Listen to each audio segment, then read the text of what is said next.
The time has come for America and the world to demand reparations and accountability from the Communist Party of China. We should all declare within one unified voice that China must pay. They must pay.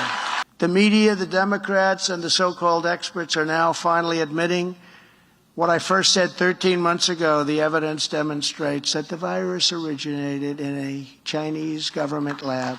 Couldn't say it. You couldn't say it. And Dr. Fauci, who I actually got along with, he's a nice guy. He's a great promoter, you know. Not a great doctor, but he's a hell of a promoter. He likes television more than any politician in this room. And they like television. But he's been wrong on almost every issue. And he was wrong on Wuhan and the lab also, very wrong.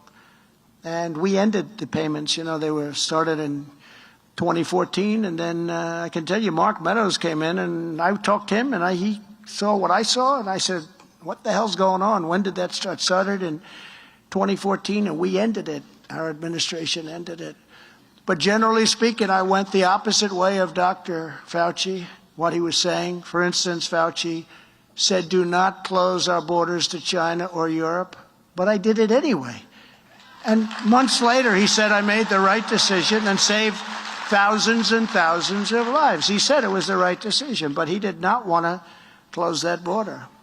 I said, wait a minute, there's tremendous infection over there. We can't let this happen, and we closed it, and I think we saved hundreds of thousands of lives. You remember the number was 2.2 million people in our country who were expected to die. Fauci said powerfully at the beginning, no masks. You remember that? No, masks don't work, masks don't work. And then he went into masks, and then he became a radical masker. I would call it, if you have 3, if you have 4, get a pair of goggles also, ideally. And let's wear them for another 5 or 6 years. But Fauci has perhaps never been more wrong than when he denied the virus and where it came from. Zuckerberg broke the law, spending millions of dollars. Don't you think he broke the law? Millions of dollars to get out the vote efforts in highly Democrat areas. You know, he used to come to the White House. He'd call, oh, could I have dinner with you, sir? Sure. Could I bring my wife? Oh, absolutely. He actually walked into the office one day in front of numerous people. Congratulations, sir. Why? He said, you're number 1 on Facebook. He said to me, you're number 1 on Facebook. I said, thank you very much. I appreciate it. We had a nice dinner. The day I was out, he became rather, well, I guess it's human nature.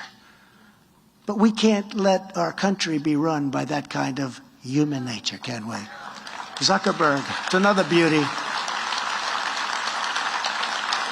But they say they may allow me back in 2 years. No, I'm not too interested in that. They may allow me back in 2 years. We got to stop that. We can't let it happen. So unfair. They're shutting down an entire group of people. Not just me. They're shutting down the voice of a tremendously powerful, in my opinion, a much more powerful and a much larger group. Our country is being destroyed before our very own eyes. Crime is exploding. Police departments are being ripped apart and defunded. Can you believe that? Is that good politics, defund our police? Number one, it's bad for our country, but think of it, defund our police. You know, I've long said they're vicious, they're violent, they, in many cases, hate our country, and they have bad policy. I am not the one trying to undermine American democracy. I'm the one that's trying to save it. Please remember that.